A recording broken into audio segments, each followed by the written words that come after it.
Hi, കിച്ചീസ് കിച്ചണിലേക്ക് എല്ലാവർക്കും സ്വാഗതം. ഇന്ന് നമുക്ക് ചീരത്തണ്ട് കൊണ്ട് നല്ലൊരു അവിയൽ വയ്ക്കാം.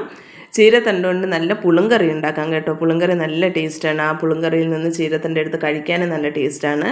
പിഞ്ച് ചീരത്തണ്ട് നോക്കി എടുക്കുക. ചീരത്തണ്ട്, പയർ, ഉരുളക്കിഴങ്ങ്, സവാള, തക്കാളി എന്നിവയൊക്കെ ഇട്ട് നല്ല ടേസ്റ്റി ആയിട്ടുള്ള ഒരു ചീരത്തണ്ട് അവിയൽ ഉണ്ടാക്കാം.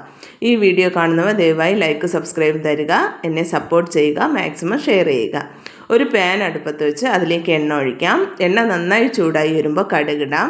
കടുക് നന്നായി പൊട്ടി വരുമ്പോൾ കറി ലീഫ് ഇടാം. കറി ലീഫ് നല്ലതുപോലെ മൂത്ത് വരുമ്പോൾ അരിഞ്ഞു വെച്ചിരിക്കുന്ന പിഞ്ച് ചീരത്തണ്ട്, ദാണ്ടേ ഞാനിങ്ങനെ നീളത്തിന് അരിഞ്ഞു വെച്ചിട്ടുണ്ട് അവിയലിൻ്റെ രൂപത്തിൽ. ആ ചീരത്തണ്ട് ആഡ് ചെയ്യാം. പിന്നെ പയർ ആഡ് ചെയ്യാം. പയറോ ബീൻസോ, ഇതിൽ സാധാ അവിയൽ വയ്ക്കുമ്പോൾ ആ പച്ചക്കറിയിലൊപ്പം ചീരത്തണ്ട് യൂസ് ചെയ്താലും കുഴപ്പമില്ല. സവാള, ഉരുളക്കിഴങ്ങ് എന്നിവയും യൂസ് ചെയ്ത് ഇത് നമുക്ക് നന്നായി ഒന്ന് വഴറ്റിയെടുക്കാം. വഴറ്റിയെടുത്തതിന് ശേഷം ഇതിലേക്ക് നീളത്തിന് അരിഞ്ഞു വെച്ചിരിക്കുന്ന തക്കാളിയും കൂടെ ചേർക്കണം. തക്കാളിയും കൂടെ ചേർക്കുമ്പോഴേ ചെറിയൊരു പുളിപ്പും നല്ല ടേസ്റ്റി ആയിട്ടുള്ള അവിയലുണ്ടാവും. ഇതിൽ നമുക്ക് ആദ്യം ഈ ചീരത്തണ്ട് വേവാൻ ആവശ്യത്തിന് വേണ്ടുന്ന വെള്ളം ചേർക്കാം. ഞാനൊരു കുഞ്ഞു ബൗളിന് 1/2 ബൗൾ വെള്ളമാണ് ഇതിലേക്ക് ഒഴിച്ചത്. എന്നിട്ട് ഇതിലേക്ക് അരിഞ്ഞു വെച്ചിരിക്കുന്ന തക്കാളിയും കൂടെ ചേർക്കാം.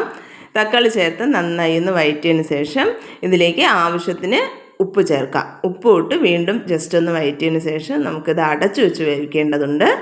ഞാൻ ഇവിടെ അടച്ചു വയ്ക്കുന്നുണ്ട്. ഇനി നമുക്ക് കൂട്ട് തയ്യാറാക്കാം. ഞാൻ ഇവിടെ കാണിക്കുന്നത് പോലെ 1 ബൗൾ തേങ്ങ എടുക്കുക, 3/4 ടേബിൾ സ്പൂൺ മുളക് പൊടി, 1/4 ടീസ്പൂൺ മഞ്ഞൾപ്പൊടി, 1/4 ടീസ്പൂൺ ജീരകം, 3 അല്ലി വെളുത്തുള്ളി എന്നിവ എടുത്ത് ഇത് നല്ലതുപോലെ നമുക്ക് അവിയൽ പരുവത്തിൽ ചതച്ചുകൊണ്ട് വരാം.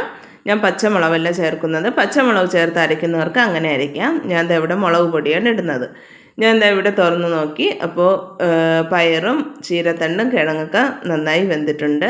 ഇനി നമുക്ക് ജസ്റ്റ് ഒന്ന് വഴറ്റിയതിന് ശേഷം ഈ വെള്ളം ഒന്ന് വറ്റി വരണം. അതുകൊണ്ട് ഇതിലേക്ക് കൂട്ടും കൂടെ അരച്ചു വെച്ച കൂട്ടും കൂടെ ആഡ് ചെയ്ത്, ഞാൻ വഴറ്റുന്നൊന്നുമില്ല, ഈ തവി എടുത്ത് മാറ്റിയിട്ട് നമുക്കിത് അടച്ചു വെച്ച് വേവിക്കാം.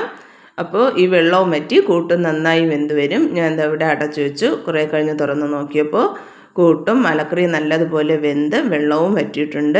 ഇത് നന്നായി ഈ കൂട്ടും മലക്കറിയൊക്കെ യോജിപ്പിച്ചെടുക്കുമ്പോഴത്തേക്ക് നല്ല ചീരത്തണ്ട് അവിയൽ ഇവിടെ തയ്യാറാണ്. എൻ്റെ വീഡിയോ നിങ്ങൾക്ക് ഇഷ്ടമായാൽ ലൈക്കും സബ്സ്ക്രൈബും തരിക.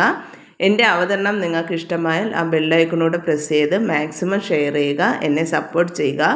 ബെല്ലൈക്കൺ പ്രസ് ചെയ്താൽ മാത്രമേ ഞാനിടുന്ന വീഡിയോസുകളുടെ നോട്ടിഫിക്കേഷൻ നിങ്ങൾക്ക് ലഭിക്കുകയുള്ളൂ. ഇവിടെ ചീരത്തണ്ട് അവിയൽ ഇവിടെ തയ്യാറായിട്ടുണ്ട്. എല്ലാവരും ഉണ്ടാക്കി നോക്കി അഭിപ്രായങ്ങൾ കമൻറ്റായി അറിയിക്കുക. എന്നെ ഇതുവരെയും സപ്പോർട്ട് ചെയ്ത എല്ലാവർക്കും നന്ദി. ഇനി ഈ സപ്പോർട്ട് മുന്നോട്ടുണ്ടാകുമെന്ന പ്രതീക്ഷയോടെ വീഡിയോ നിർത്തുന്നു. Thank you.